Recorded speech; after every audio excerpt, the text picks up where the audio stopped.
So, this webinar is called Unlearning the Habit of Anxiety.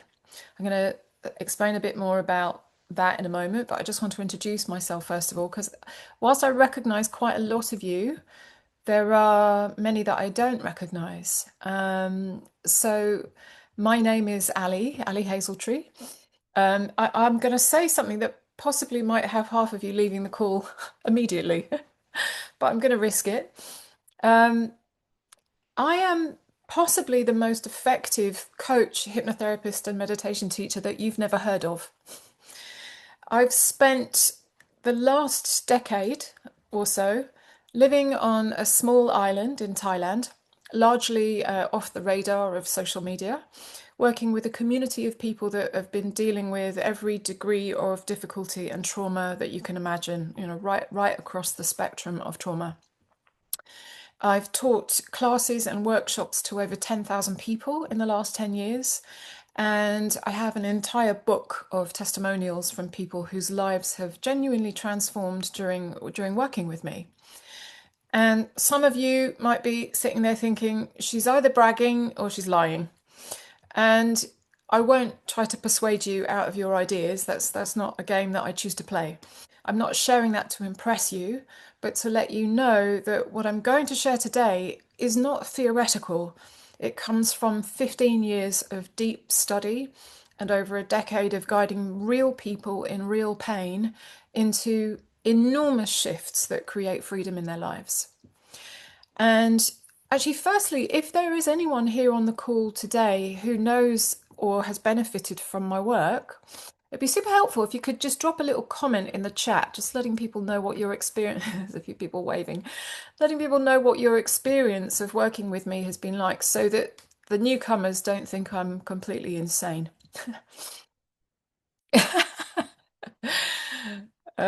So I'm going to try not to read the chat because I just find it really distracting when it's only me on the call. But the rest of you can go ahead and read the chat.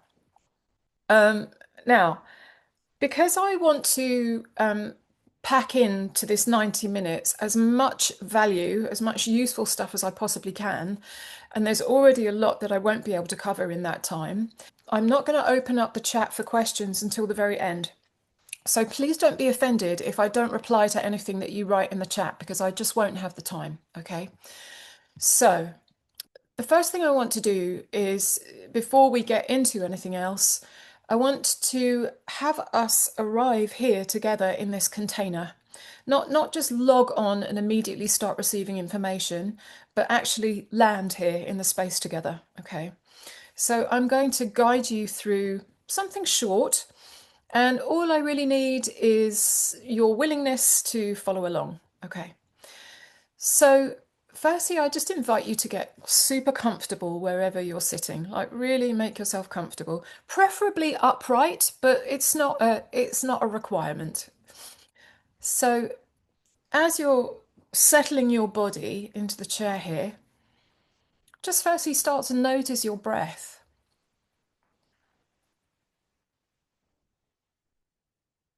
Start to notice the quality of your breath in this moment. Just how your breath is naturally showing up. And allow your eyes to just like soften a little bit, as if your eyes are getting a little tired, a little heavy, maybe lowering them about 45 degrees, as if you're gazing off into space or daydreaming. And just notice for a moment that you're sitting somewhere. There is something that's holding your weight. You don't have to hold yourself up right now. You can let yourself be held. And take a breath in and let it go without trying to make it a deep breath, without trying to make it a perfect breath. Just let your body breathe at whatever pace feels natural to it.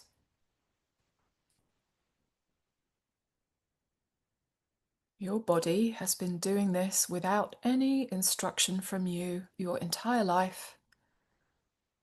It knows exactly what it's doing. Now, without moving your head, with your eyes still nice and soft, let your eyes or your awareness widen out to the edges of the room. So take in the peripheral space on either side of you, all the way out to the sides of the room and beyond. Now let your awareness notice the space below you.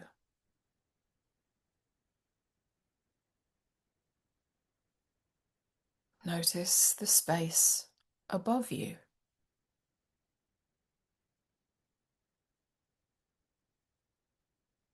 Notice the space behind you.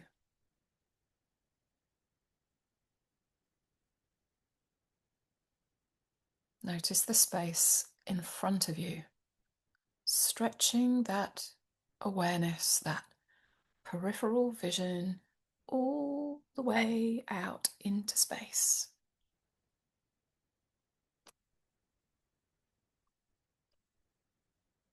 And just notice the sensations in your body as you take in the peripheral space all around you.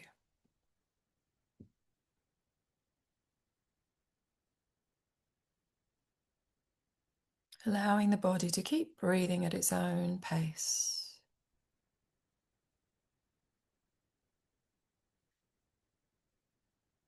And this simple act of widening your field of awareness tells your nervous system at a very primal level that you're not being chased by anything.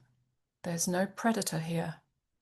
There's only the room and you in it, and this wide open moment. Take a moment to feel your feet on the floor, the weight of them, the specific sensation of contact with the ground. And notice that underneath whatever you're feeling right now, whether you notice some tiredness in your body or the residue of a busy day, or maybe there is, as far as you can tell, some background hum of anxiety. Just notice that underneath all of that, there is something steady. There is something ever present. Something that is always here when everything else starts to settle. Bring your awareness to the quality of noticing. Notice what it is to notice.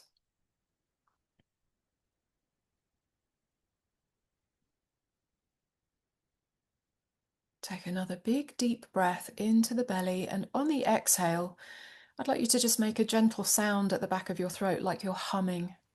Breathing in.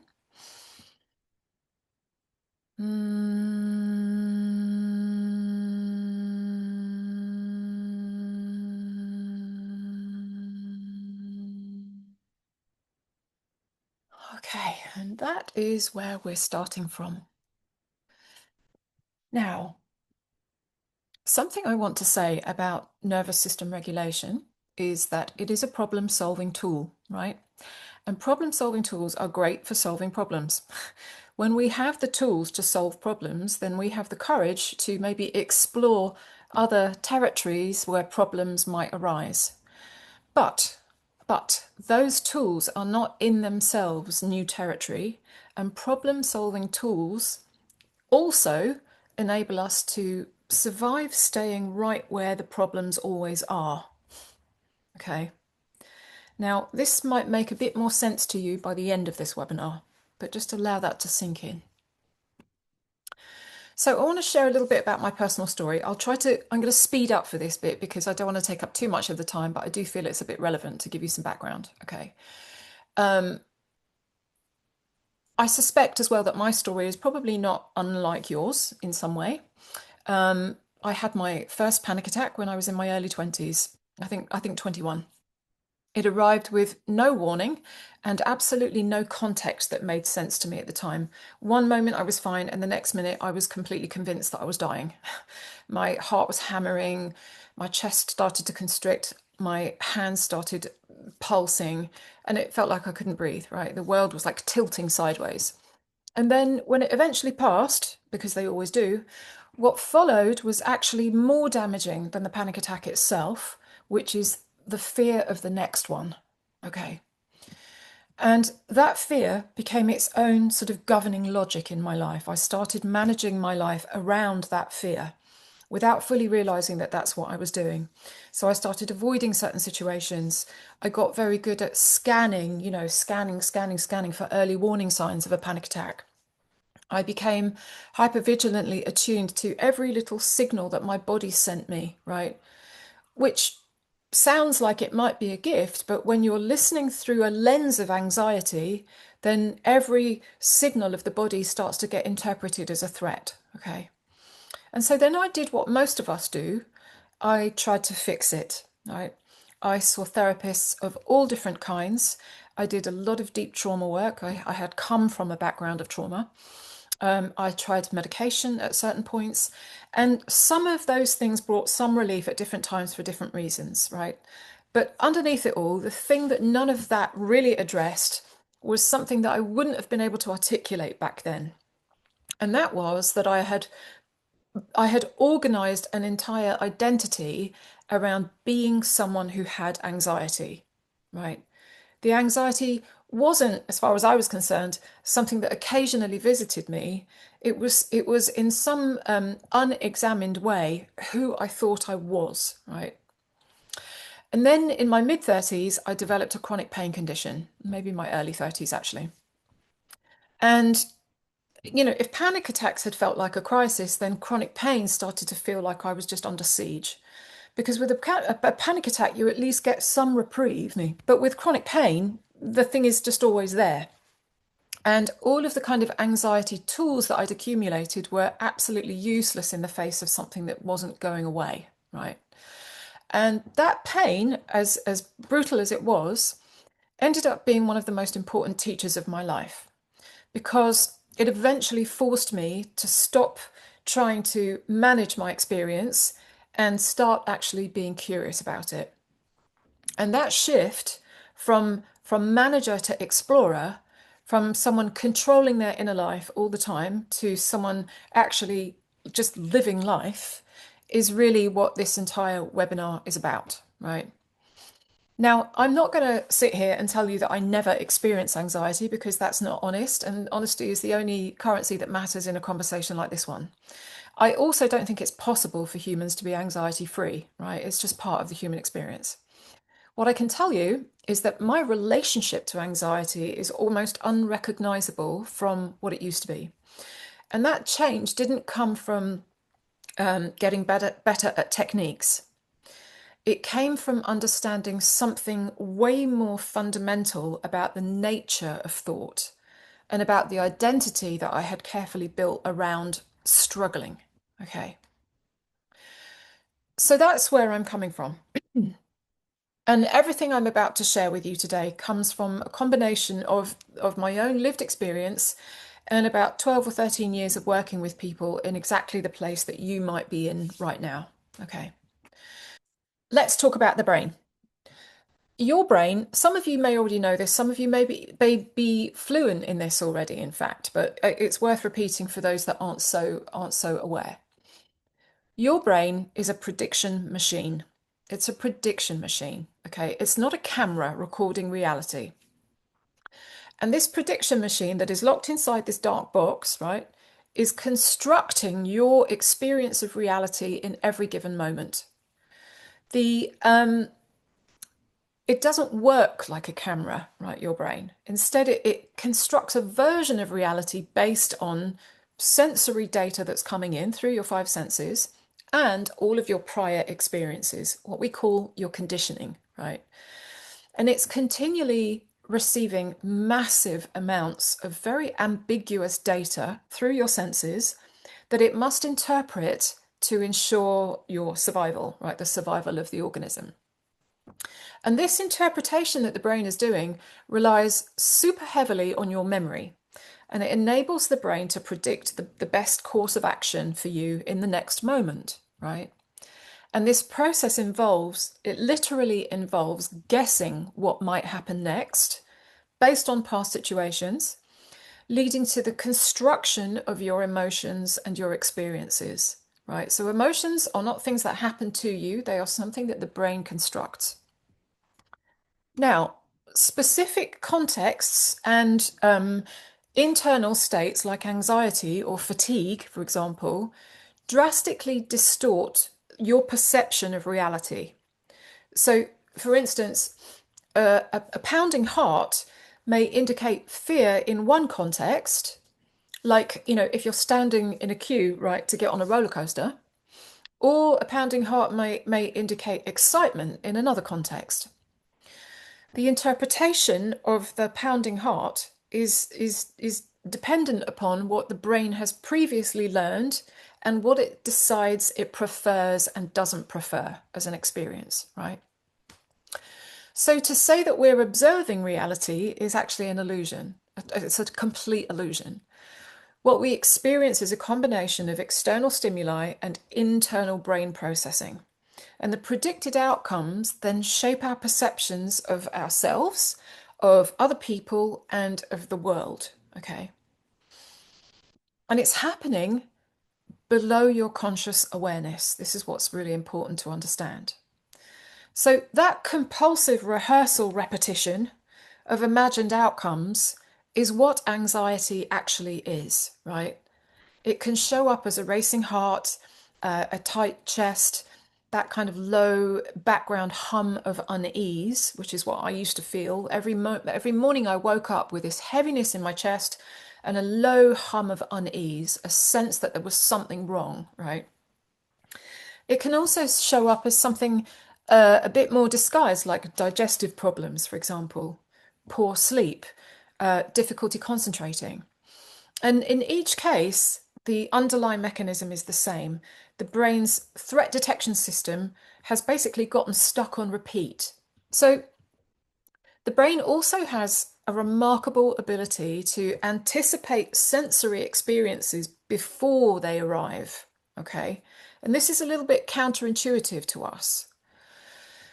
This predictive capacity is responsible for our motor actions and the sensations that we feel, often making it seem as if we first sense something and act second, while in reality, action gets primed by the brain before sensory input, right? So an example of this, to make it clear, is walking down the stairs in the dark, right?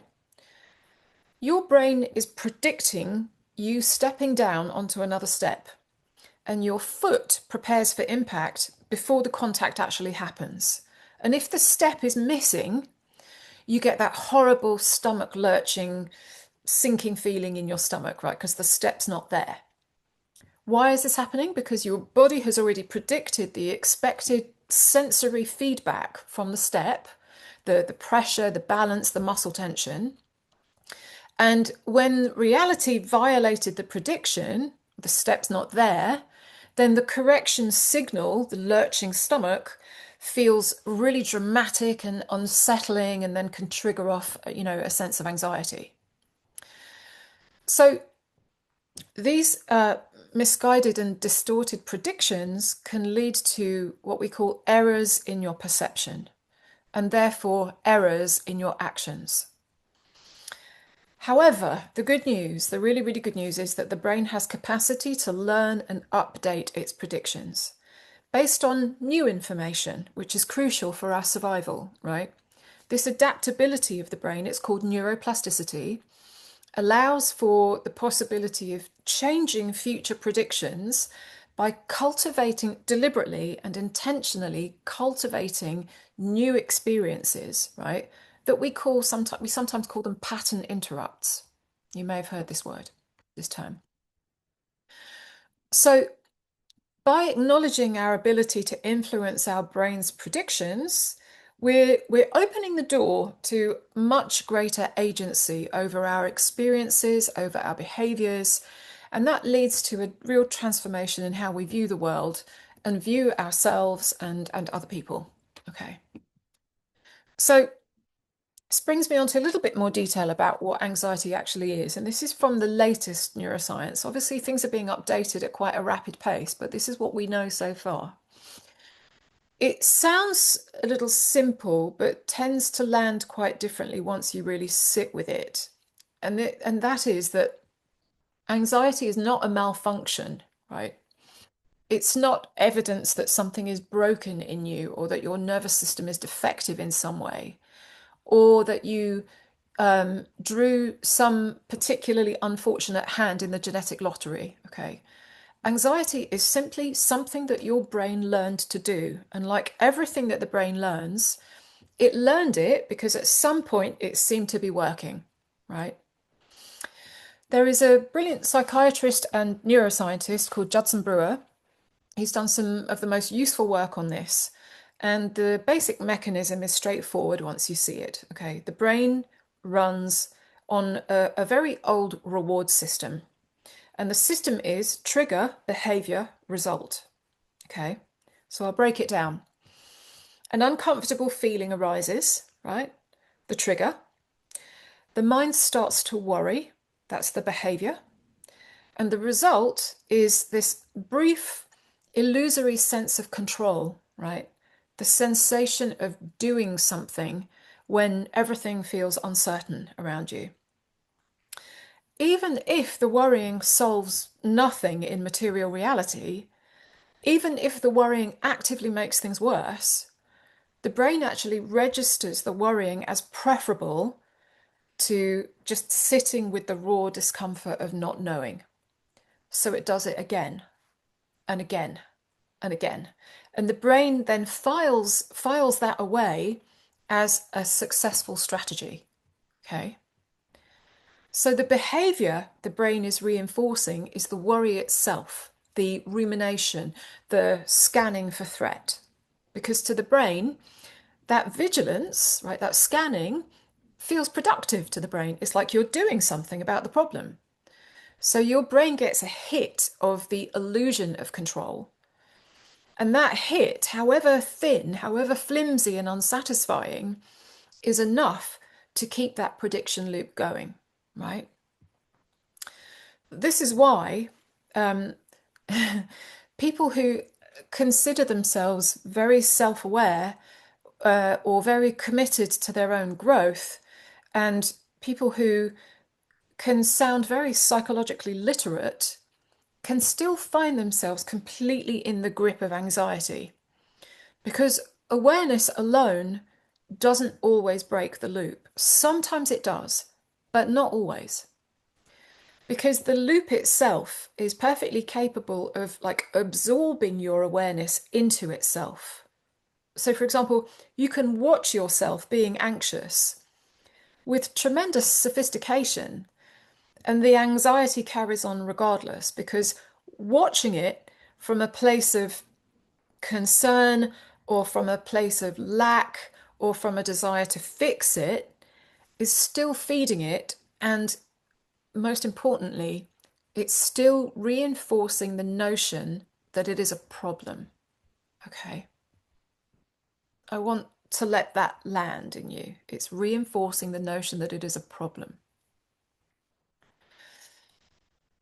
The there is a coach and author who's actually one of my coach trainers who I did training with some years ago, a brilliant man called Michael Neal. And he makes a distinction here that is genuinely useful, separating out danger from fear, right? Danger is when there is an actual physical threat that's present right now, here in this moment. Fear is what the mind generates when it starts thinking about being unsafe. Okay. And the absolute majority of anxiety that people experience has got very little to do with actual present moment danger. It's got more to do with the mind running these simulations, projecting forward always in time into these possible futures, most of them unpleasant, and then responding to those imagined futures as if they were happening in the body right now. And Michael Neill calls this the imagined known, right? We tell ourselves that we're afraid of the unknown. We're not afraid of the unknown because the unknown, by definition, contains nothing yet, right? The unknown is completely unknown.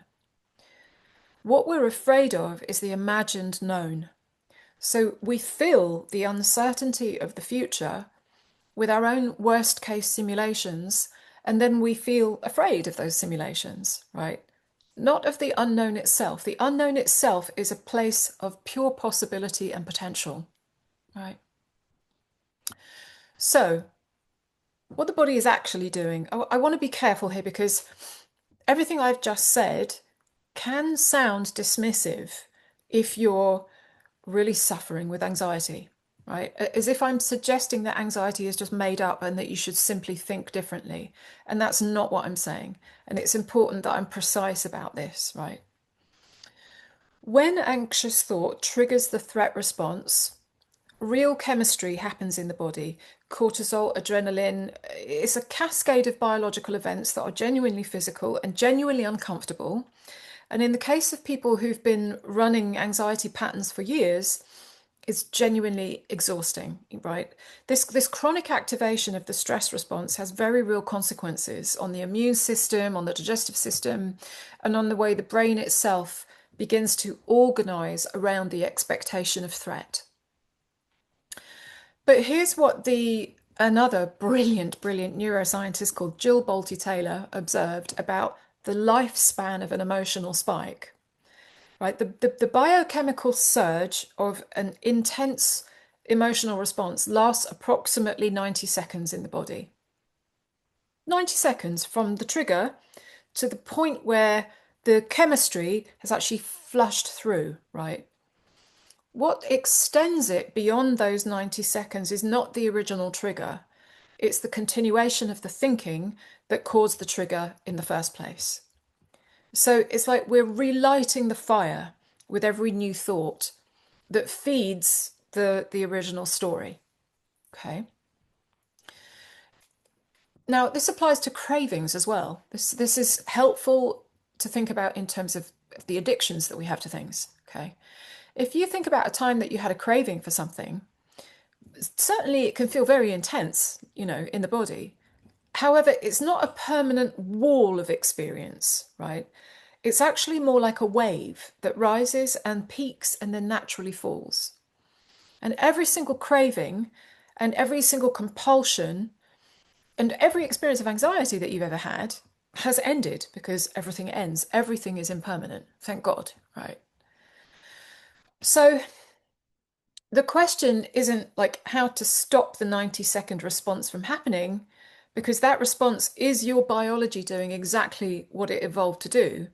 The question is, what do you do in the space after that 90 seconds, right? Are you going to pour more thought, more fuel onto the fire? Or are you going to let it peak and move through the way a wave moves through rather than, staying as a permanent feature of the ocean? And what's helpful to understand, you might not believe this, but what's helpful to understand is that you don't need massive willpower to fight the craving or the compulsion or the urge to rid yourself of anxiety. You don't need massive willpower. In fact, willing your way through it actually can amplify it. Your only job is to curiously lean in to the wave, right? From the safe shore of your awareness or your observer consciousness, and allow yourself to feel the sensations, to notice the mental images and the thoughts, to hear the present moment sounds, and let the body's innate intelligence do its natural thing of dissipating that neurochemical flush through the body, right? If the wave is super intense, which sometimes it is, right, there are things that you can do to support the release of those chemicals. And these are the nervous system regulation tools, one of which we did at the beginning. So you can support that release of chemicals by shaking your body vigorously, by humming. Humming is an amazing, amazing tool. Gargling cold water, singing, tapping your body, right? Doing some bilateral stimulation of the brain. And many, many other simple embodiment practices, of which I can teach you hundreds, literally hundreds. These practices, they work by activating the vagus nerve. The vagus nerve runs from the brainstem to the abdomen and influences your heart rate and your emotional regulation. And when stimulated, this vagus nerve, through vocalization, through humming, for example, the vagus nerve signals the parasympathetic system to shift towards rest and digest. Okay. There was a 2023 study measuring heart rate variability that found that humming produced the lowest stress index compared to physical activity, emotional stress, and even sleep, right? So humming for 20 minutes is going to give you more rest and digest in your parasympathetic nervous system than a good nap, okay? And this brings us on to what I think is maybe the most important and also the most like counterintuitive thing that I'm going to say today. Because everything that I've described so far, like the habit loop, the thought feeling mechanism, and that 90-second biochemical wave, most people hear all of that and will immediately think to themselves, right, okay, so now how do I use this information to make the anxiety stop? How do I use this to fix my experience, right? And that question, as understandable as it is exactly where the loop gets you again. Because the moment that you turn anxiety into a problem to be solved, you've already told your brain that the experience is dangerous and it requires an intervention. And that message is itself anxiogenic. There's a word for you. Anxiogenic, meaning it literally generates more anxiety. It feeds the very thing it's trying to resolve. So the treatment becomes part of the condition, right? And that's what we're going to look at next. This section is called Why Trying to Fix It Makes It Worse. Just going to have some water. Take a breath, everyone. How are you doing there? Is everyone all right? Give me a little thumbs up or a thumbs down or a in the middle.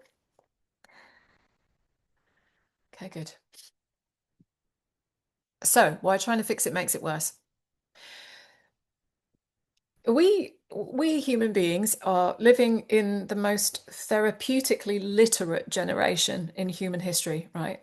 We've got access to more frameworks and modalities and vocabulary for our inner experience than any people that have ever existed on Earth, right? And yet, by most measures, we've never been more anxious and burned out and estranged from any felt sense of ease or groundedness in our bodies, in our experience. Because what most of that therapeutic literacy has given us is an increasingly sophisticated set of tools for managing experience, right? And what nobody really teaches us, what I certainly wasn't taught for a very long time, is that the premise underneath all of that managing, the premise that the experience needs to be managed, is itself the problem, okay? So if you think about what we actually do, we monitor our thoughts, we practice mindfulness, we track our nervous system state, we wear these little devices on our wrists telling us how much sleep we're getting, which by the way is the worst thing that you can do ever. These little watches, they're a nightmare. We box breathe, we check in with our with our child parts, we journal our triggers, and some of this is useful. I want to be clear about that. There is absolutely a time and a place for guiding someone through an acute moment of intensity. and for helping a dysregulated nervous system find its footing again, for sure. I do this work with my clients all the time. But there's a difference between that occasional first aid, like, the triage, like sticking a band-aid on, and and turning it into something that you do every single day as a way of being in relationship with yourself, right? When that managing becomes a way of life, something else is happening underneath. And what that something is, here's where it starts to get a bit strange, maybe for some of you. I don't know. I don't know what your experience of this is, but underneath, there is a self, a constructed self that has taken up permanent residence as the one who must stay on top of experience, the controller, right? And the controller, however refined and well-intentioned it becomes, it survives through a particular kind of distance from life, the controller, right? The controller inserts itself between you and your direct experience of being alive. The controller says, let me handle this, right? Let me fix this. Let me find a solution to this. And in doing so, it keeps the story of you as someone who needs managing permanently in place, right? There is a philosopher, now deceased, a brilliant man called Sydney Banks. Some of you may have heard of him. His work underpins a lot of what I teach.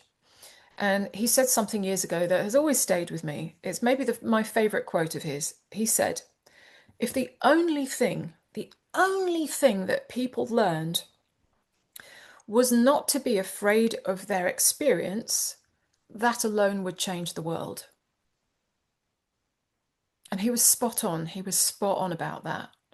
Because the fear of your own experience, the bracing against it, the reaching for a tool or a process before the feeling has even had a chance to be felt by you, that's what turns ordinary human discomfort into chronic suffering.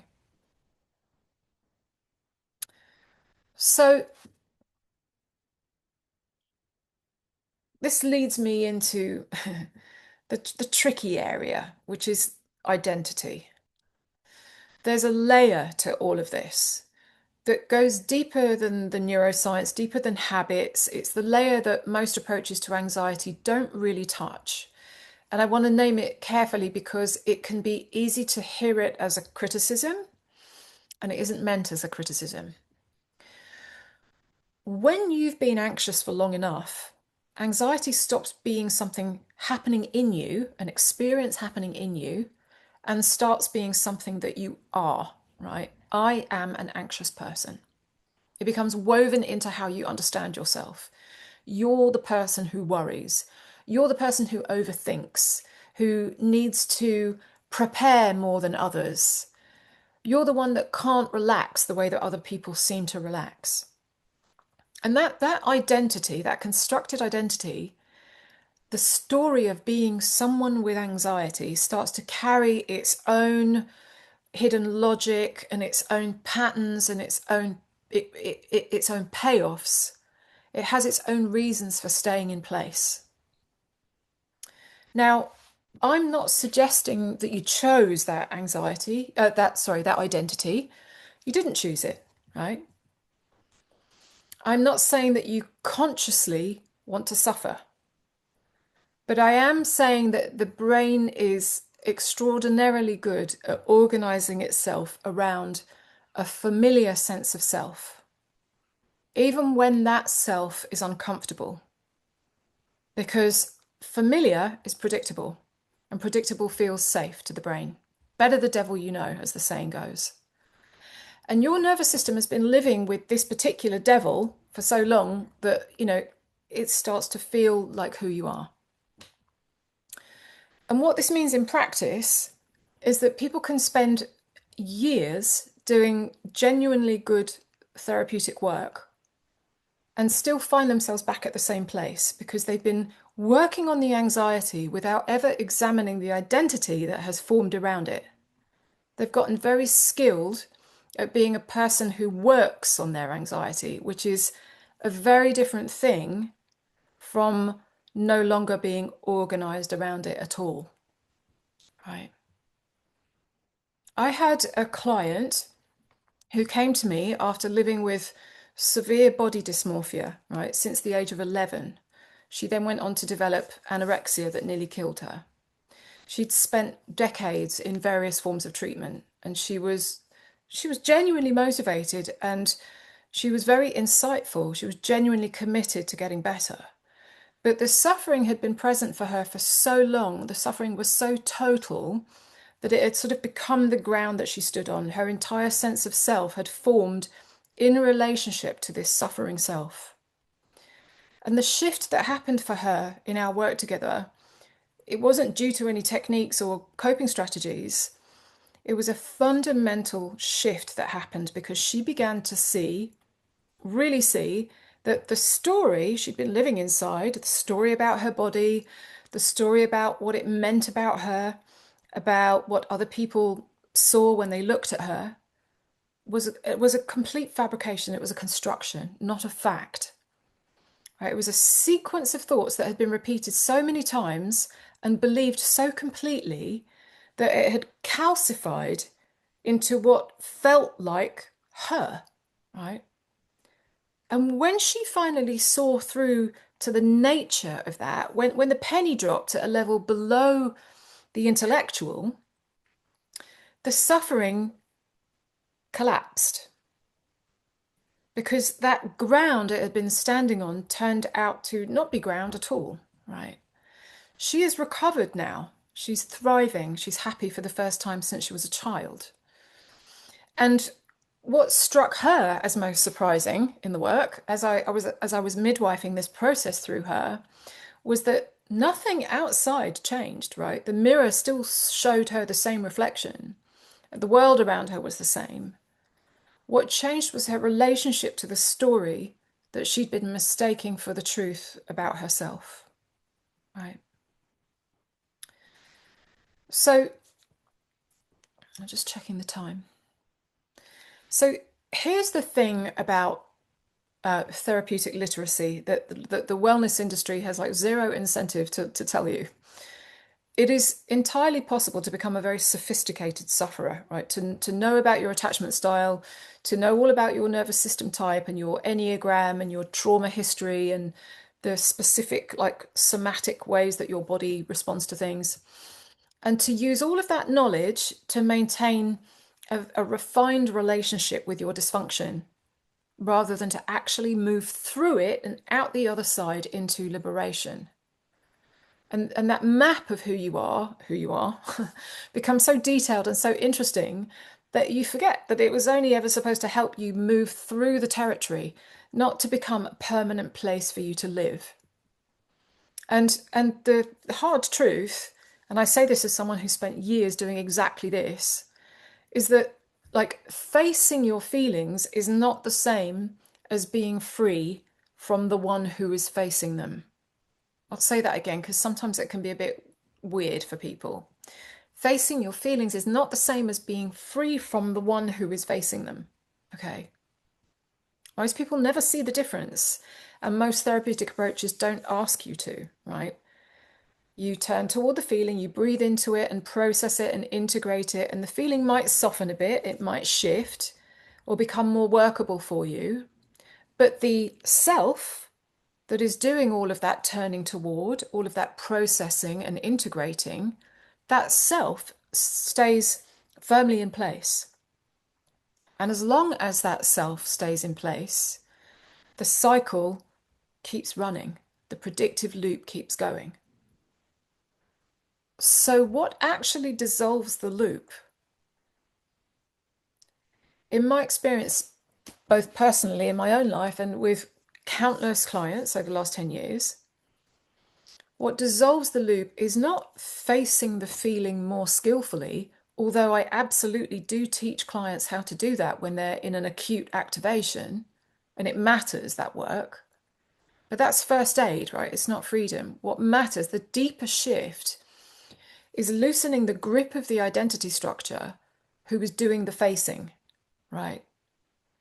That's the moment when experience stops being a thing that you're managing and starts being something that you are simply inside of, like a wave in the ocean, right? This is when anxiety is allowed to be a passing sensation, like weather moving through a weather system, rather than a story about your brokenness or your traumatic past or your broken relationship with the world, right? Now, I want to be honest with you about something. That shift is not something I can hand you in a webinar, right? I wish I could. What I can do is sort of try to point to it clearly enough that something in you starts to recognize what I'm saying, because that recognition is where everything, starts, where everything can begin to change. I can tell you what it does and doesn't look like so that you stop spending your energy in places that will never get you through out to the other side. And that's kind of what we're going to talk a little bit about now. Sort of unlearning, what unlearning actually looks like. So if the answer to this isn't more management, and it isn't like white knuckling your way through the feelings, and it isn't building a more sophisticated version of the controller, then what is it? The the honest answer is that it's a shift in orientation rather than, a bunch of new techniques. And I know that that might sound frustratingly vague. It did for me when I first learned about this. So let me try to be as concrete as I can. Most of us relate to anxiety as an adversary, like something to be defeated or at least like contained. And we bring this kind of quality of combat to it. And even when we've dressed that combat up in the language of healing, we're still bracing against it or developing, strategies for dealing with it and monitoring the early warning signs, right? And all of that is coming from the same basic premise that the experience of anxiety is intolerable and must not be allowed to run its course, right? So what unlearning the habit of anxiety looks like in its most fundamental way is replacing that stance of combat with a superpower that you were born with.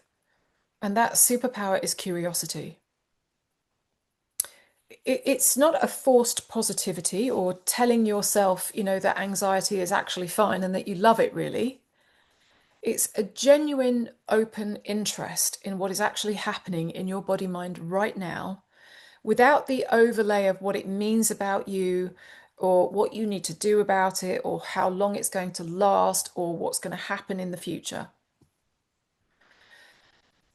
So one of the most practical things I teach people, and one of the simplest, is this, right? When you notice what you've been calling anxiety, first thing you do is just drop the word anxiety entirely, just for a moment, because the word brings everything with it. It brings your history with it, it brings your identity with it, it brings urgency, it brings the story of you as an anxious person. It's a very loaded label for something that at its most basic is just a collection of physical sensations attached to some mental imagery and some meaning making, some interpreting, right? So instead of I'm anxious, which is already an interpretation, you get really curious about what's actually present in the body. Is there tightness somewhere? Where exactly? Put a hand there. Is it in the chest? Is it in the throat? Is it in the belly? What's the texture of it? Is it buzzing or heavy or sharp? Does it feel like it has edges? Does it seem to spread? Is it moving? Is it still? Right. And here's the rule with this practice, and the one that people find surprisingly difficult, right, when they first try it, is that only sensation words are allowed. You cannot use emotion words, no meaning words, no story words. So, for example, you can say pulsing or constricted, hot, fluttery, dense, trembling, right? These are all sensation words. You cannot say scared or overwhelmed or out of control or something bad is about to happen. Because the moment that your brain reaches for those words, you've left the realm of sensation and you've re-entered the world of interpretation, right? And most people discover very quickly that their vocabulary for raw physical sensation is very limited because we've been trained to skip right to the meaning. So I give all of my clients an extensive list of sensation words, and I'll send them to you in an email afterwards for exactly this reason, so that you can actually start to expand the range of what you can actually notice and name. Because the more precisely you can feel what's there at the level of sensation, the less power the story has on top of what it tends to have. Right?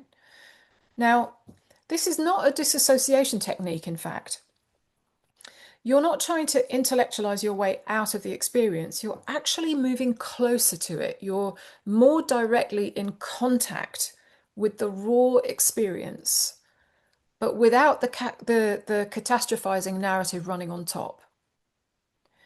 And what most people find when they do this genuinely is that the raw sensations themselves, stripped of all of the story and the meaning making, are way, way more bearable than the thing that they'd been calling anxiety. The story of anxiety is always worse than the sensations themselves.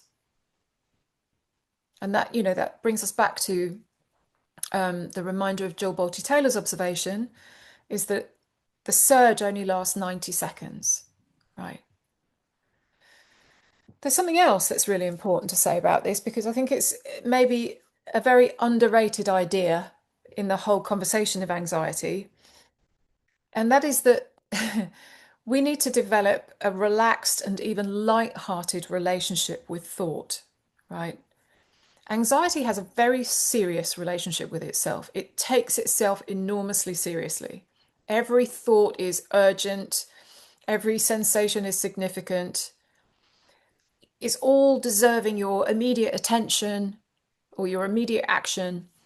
And one of the things that most reliably disrupts the anxiety habit is the introduction of a quality of lightness, right? Not dismissiveness, not, oh, it's just your thoughts, don't worry about it, but a genuine, affectionate, felt sense, almost amused relationship with the mind and what it gets up to, right?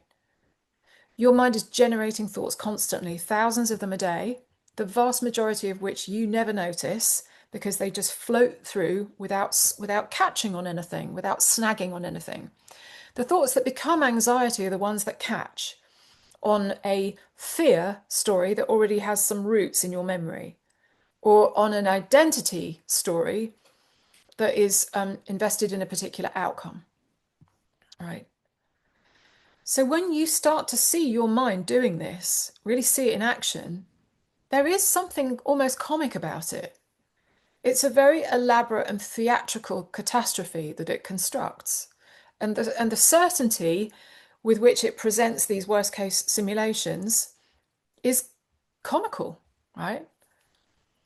One of my most beloved teachers, Ramdas, said something that I've never forgotten. I say this all the time to my students. If you haven't got a sense of humour about it, it just isn't funny. Which is gloriously circular, right? And also completely true. That lightness is not something that you're like performing on top of anxiety. It's the lightness that naturally arises when you stop being quite so convinced by the theatrics of your mind. And the psychologist Scott Meath describes it this way. He says, like, we're drawing monsters in our minds and then running screaming from the room as if they're real. And once you've seen that clearly enough, once you've caught the mind mid-monster drawing a few times, it becomes harder to take that production quite so seriously.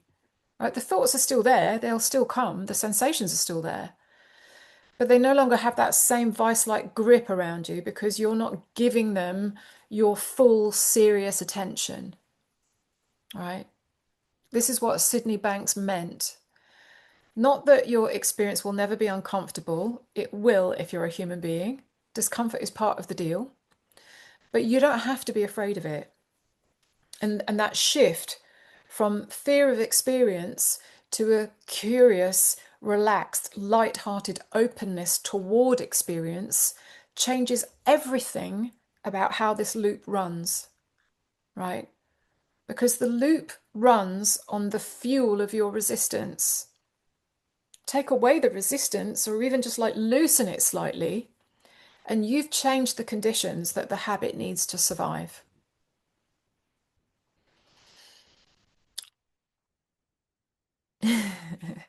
I'm not reading your, I'm not reading. I get too distracted if I read your comments. Um, I want to offer you an image here because I think it captures something that's maybe difficult to describe in another way, right? Imagine, with your brilliant mind, imagine someone who's lived inside a tent their entire life, right? And it's a reasonable tent, big enough to move around in. It's got everything you need. It's got a toilet and a shower and books and food. And it's the world as they know it, right? This tent. And then one day, someone sits down next to them in the tent and starts describing the world outside the tent, right? These fields of grass and wildflowers and forest and mountain and the sky that goes on forever in every direction, right? And the person in the tent tries to imagine what this might feel like. And they can they can only think in tent-shaped ways, right? So they imagine a tent with better fabric, or more air holes, or more windows. They can think of better tent-like options, but they cannot think outside the tent because the tent is the only frame of reference that they have. And that's where most of us are with anxiety. We can imagine managing it better. We can imagine a life with maybe a bit less of it, or anxiety that's under control. We can even imagine a version of ourselves who copes more elegantly with it. But the idea of a life where anxiety is simply no longer organized around that same story, and where the identity underneath has genuinely shifted, it's almost impossible to conceive that from inside the tent. It just sounds like a nice idea, right? But you can't actually feel what it would feel like what it would be like, because the only equipment you have for imagining it is the same equipment that built the tent. Now, this is not to be discouraging. I'm telling you this because I think it's important to understand why real insight, right? Insight is a way of describing this sight from within, right? Insight changes something in us, and it can't be forced, it can't be scheduled, right? You don't arrive at insight through efforting. Insight happens when something drops away rather than when something new is added, like a tool, right? And the most useful thing that I can do in a conversation like this one is point clearly enough to what's outside the tent that something in you starts to feel beyond the edges of the tent. And you might feel a bit of that right now. Some of you might feel it a bit later on today or next week, when something that I've said today starts to filter through into your awareness in an unexpected moment. And some of you might need to come back to this recording several times before it actually lands at the level where things actually start to change. All of it is completely fine. This is not a race, right? But consider this. The reality, right? Reality itself is utterly, utterly beautiful. Utterly beautiful. But what we've done and do to reality is distort it and desecrate it with our fearful predictions, right? You cannot approach beauty in an ugly way and find beauty. Yeah. We began with that short practice, a few minutes of arriving and feeling the weight of your body and widening your attention out to the edges of the room. And I said at the time why I'd come back to that, right? That practice is not a technique for managing anxiety. or a tool to add to your collection of anxiety management tools. It's an invitation to experience something that is always already available to you, which is the simple steadiness of being present in a body, in a room, in a moment that doesn't require anything of you. And that steadiness doesn't go anywhere. It's there underneath the habit loops. The steadiness is underneath your anxiety, underneath your identity. It's underneath the story of being someone who struggles. That steadiness was there before the anxiety habit learned how to run its program. And it will be there when the anxiety no longer needs to run that program. So what I hope that you will leave with today is a different angle or vision on something that you may have been living with for a long time. And the experience might not have changed for you yet, but perhaps the way that you're looking at it, your relationship to it, might have shifted even just a tiny bit, right? And that slight shift in relationship is, in my experience, where all true transformation begins. You're not broken, right? You're not someone who drew the short straw and got landed with a defective nervous system. You are simply someone whose brain learned a very understandable habit in response to experiences that were real and that mattered to you. And what your brain learned, given the right conditions and the right understanding, it can unlearn, right? Sometimes it happens gradually, sometimes it happens quite suddenly, and you see through the illusory nature of it all. And that seeing through is available to you. I've watched it happen with clients who've been suffering for decades from what seemed like deeply, deeply entrenched mental health disorders. It happened for me across years of living with panic and pain and a traumatic past, right? And it isn't reserved for some people who are spiritually advanced or psychologically whatever, right? It's available to anyone who becomes genuinely curious about the nature of their experience, what the mind is, what the mind does, what thought is made of, how experience shifts constantly, how experience cannot hurt you. It can't hurt you. You're designed to have experience. It's literally what you're here for.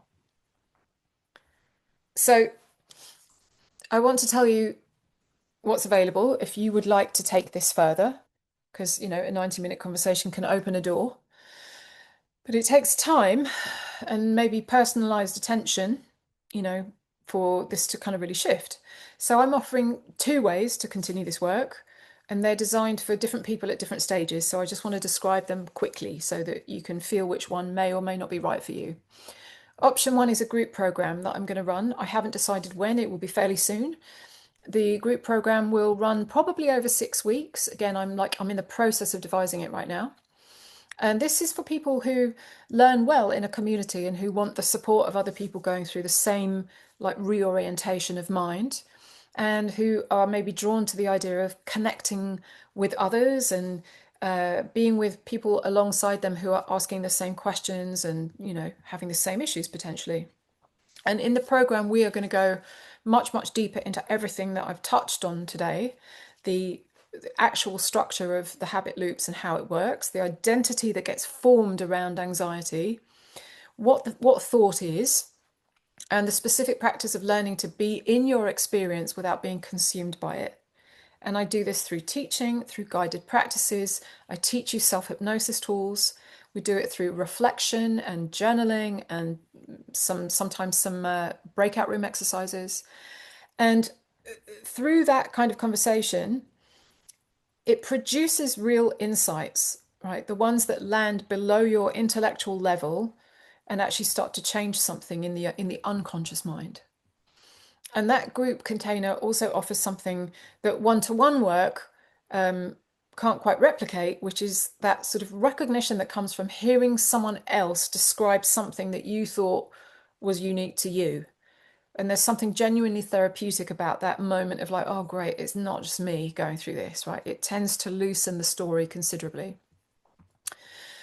Um, Option two is a deep dive session with me, right? This is for people who prefer to work one on one or who want to bring their very specific anxiety pattern directly into a session with me.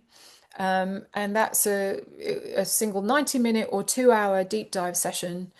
And it's a different kind of work. We go much, much deeper. It may include some hypnosis. It may include all kinds of things. You get to decide. You choose what it includes. Um, One of the big things that it includes is the recognition of the payoff that you're getting from keeping the loop running, right?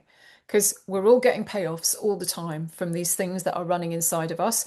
The conscious mind is very offended by that notion. The conscious mind tells a story. I hate this. How could you possibly say I'm getting something out of this? This is awful. But the unconscious mind is getting usually more than one payoff. It's usually five or six. So I help you identify the payoffs, and it's amazing what happens in terms of transformation when you start to see that, right?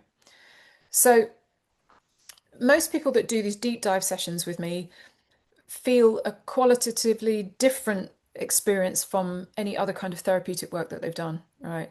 And some of those people go on to work with me a bit more extensively, and some of them find that one session is the turning point that they needed, and then they can continue by themselves. Um, Regards both of those options, right? How I work is very different from how a lot of practitioners position their offerings. My goal is never to create an ongoing dependency, right? The work I do is oriented towards genuine resolution for you. And that doesn't mean that the work is always short. Sometimes it does take time for an insight to land in the right way. And sometimes there are layers to move through. But the direction that I'm orienting you towards is your own freedom, not a permanent therapeutic relationship with me. Okay. So if you're drawn to either of those options, I encourage you to trust that nudge.